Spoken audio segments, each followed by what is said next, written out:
Demi memantau langsung penanganan banjir, Presiden Prabowo mengunjungi warga terdampak banjir di Babelan, Kabupaten Bekasi. Pemerintah pun diingatkan masih ada potensi banjir Jabodetabek hingga 20 Maret mendatang.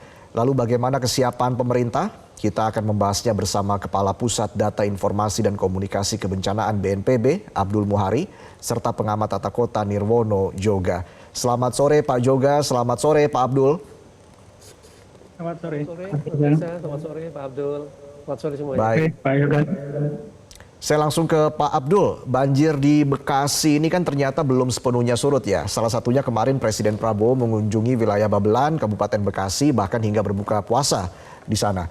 Apa faktor utama belum surutnya banjir di sana Pak Abdul?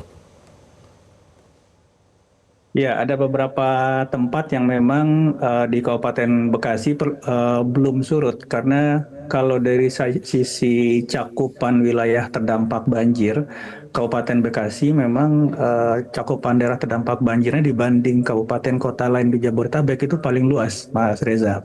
Dan ketika kita mengecek langsung ke lapangan, kondisi yang paling banyak kita temui itu adalah tidak ketiadaan atau ketidak bekerjanya drainase permukaan di sekitar kawasan yang terdampak banjir.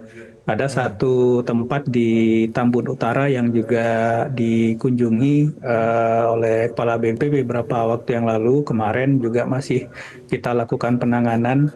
Itu saluran air drainase permukaan itu sama sekali tidak berfungsi sehingga air ini harus kita pompa ke wilayah drainase di sekitarnya supaya bisa surut. Masyarakat bahkan menyampaikan kalau saja pemompaan ini tidak dilakukan, maka banjir surut ini bukan tergantung hujan atau tidak hanya di hulu, tetapi bergantung pada cahaya matahari saja itu keringnya. Bayangkan itu bisa berhari-hari. Nah, hal-hal seperti ini yang mungkin juga menjadi perhatian kita bahwa drainase primer, sekunder, tersier kita tidak hanya di perkotaan besar seperti Jakarta ya, tetapi juga di daerah-daerah sekunder, di daerah-daerah kecamatan-kecamatan di kawasan kabupaten kota di sekitar yang menyangga Jakarta itu juga perlu untuk kita evaluasi ulang dan kelaikannya, dan memang perlu diperhatikan bahwa tekanan populasi ini pembangunan perumahan tidak sebanding dengan pertumbuhan atau pembangunan drainase permukaan yang cukup gitu Mas Reza. Baik, baik. Pak Abdul, kalau kita lihat di layar saat ini, kita akan tunjukkan ya bagaimana Presiden Prabowo sempat mengontak sejumlah pejabat ketika mengunjungi warga di Babelan. Apakah BNPB juga menerima instruksi khusus dari Presiden?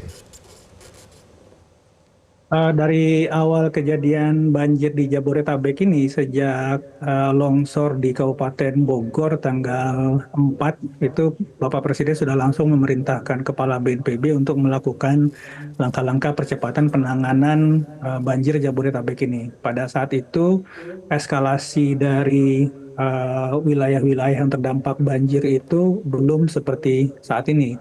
Sehingga yang kita lakukan adalah begitu menerima perintah dari Bapak Presiden, ada dua hal sebenarnya, hulu dan hilir. Hulunya itu kita mengurangi faktor pemicu kejadian bencananya, dalam hal ini hujan. Jadi kita pahami bahwa kejadian banjir yang sangat signifikan di Jabodetabek bulan Maret 2025 ini hampir 80% itu adalah banjir kiriman. Sehingga kalau kita kurangi intensitas hujan di hulu, secara otomatis debit yang mengalir ke hilir pun akan berkurang sehingga proses pengeringan air di hilir bisa kita percepat.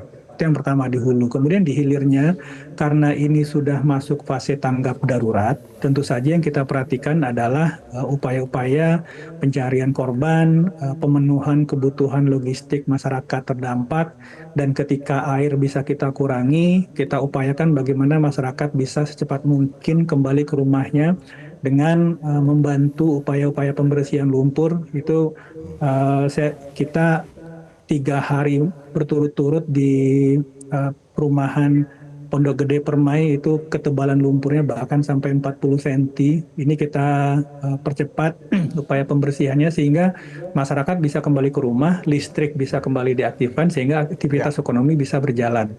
Ini yang kita lakukan pada fase tanggap darurat di 1 minggu kemarin. Dan untuk persiapan kita sesuai dengan perkiraan BMKG bahwa di 10 hari kedua bulan Maret tanggal 11 sampai 20 itu berkemungkinan diprediksi akan terjadi lagi eskalasi intensitas curah hujan. Kita sudah menetapkan bahwa operasi modifikasi cuaca di hulunya ini akan kita perpanjang.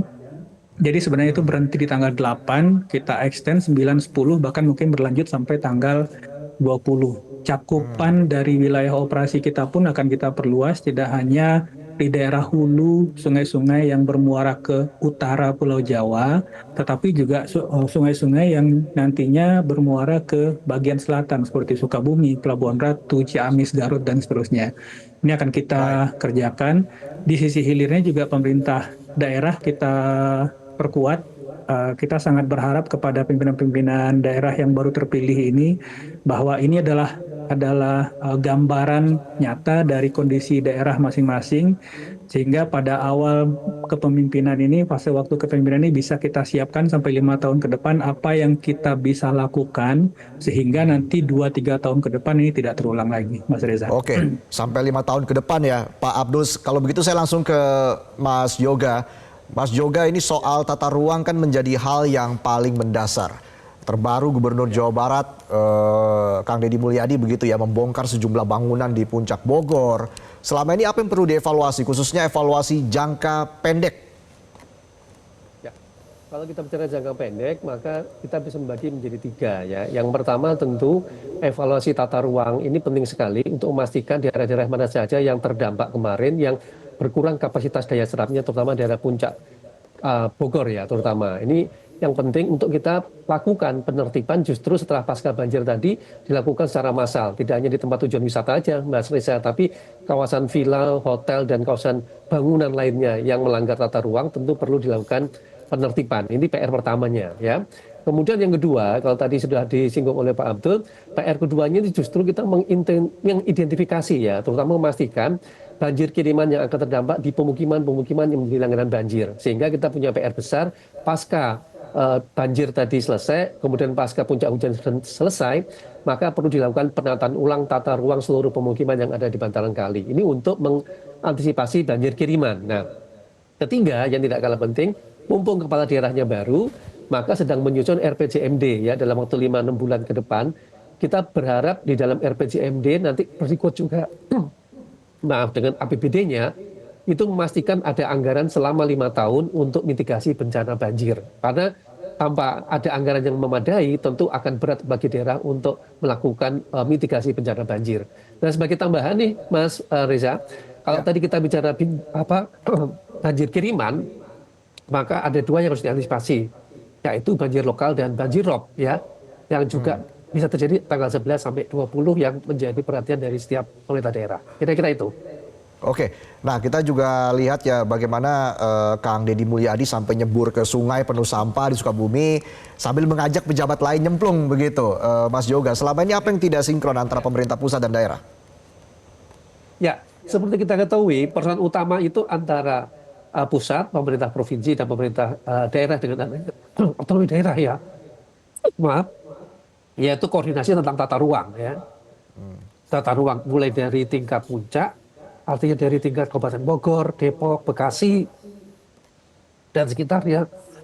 Maaf, itu seringkali koordinasinya agak sulit dan penertiban bangunan. Kira-kira itu, Mas. Oke.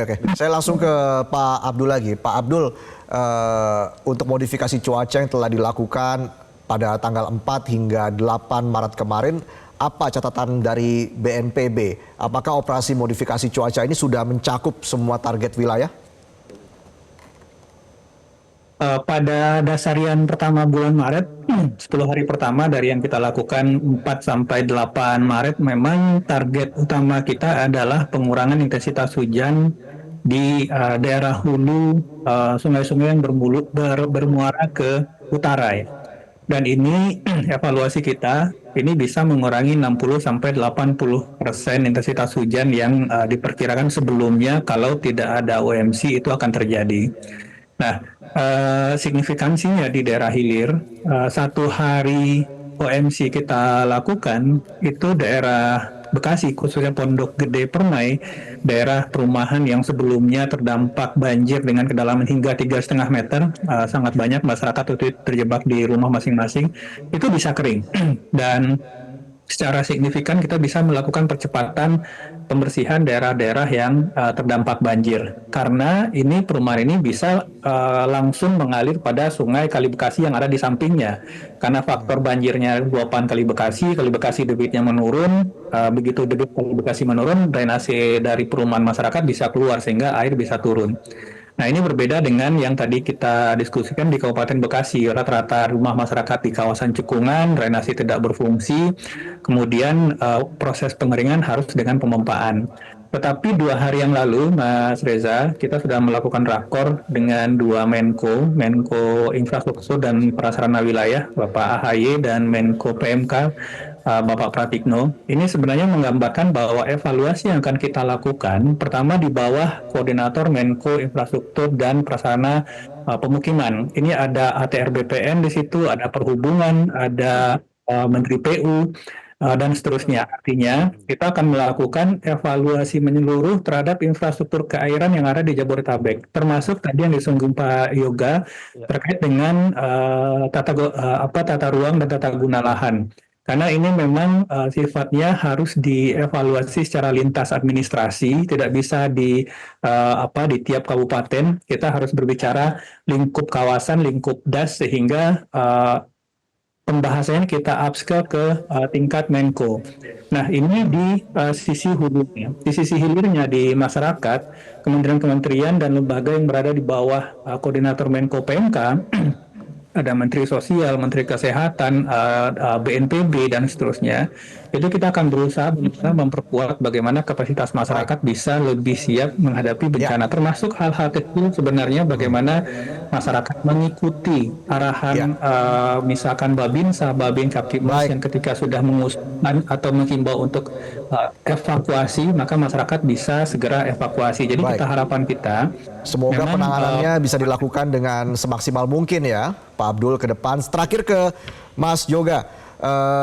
Mas Yoga, kalau kita lihat ini kan rencananya ada perluasan Bendung Koja di Kota Bekasi. Apakah ini bisa menjadi solusi terbaik untuk meningkatkan daya tampung air limpahan dari Sungai Cikeas, Kali Bekasi, dan juga Sungai Cilengsi? Ya, saya justru mendorong seluruh bagian sungai, bahkan kalau kita bicara tidak hanya sekitar daerah Bekasi ya, tapi juga 13 sungai yang mengalir ke Jakarta, kemudian sungai Cisadane yang mengalir ke arah Tangerang. Di sepanjang sungai tadi sudah saatnya ditambah selain bendungan, yaitu situ dan embung waduk buatan. Kenapa? Karena dari beberapa pengalaman kami justru keberadaan badan-badan air seperti itu akan mampu mengurangi debit air sungai yang mengalir ke bawah. Semakin banyak situ dan embung waduk, tentu akan semakin sedikit air yang akan menuju ke kota, sehingga mengurangi dampak banjir. Justru itu yang harus diperbanyak, tidak hanya 1-2 bendungan, Mas Reza. Nah, yang tidak kalah penting tadi, Mas Abdul juga sudah singgung, yaitu rehabilitasi saluran drainase juga sangat penting dilakukan secara menyeluruh di seluruh kawasan perkotaan. Baik, itu. Mas Yoga dan juga Pak Abdul, terima kasih sekali lagi sudah bergabung bersama diskusi kita pada hari ini dalam Prime Time News. Selamat sore. Jelajahi cara baru mendapatkan informasi. Download Metro TV Extend sekarang.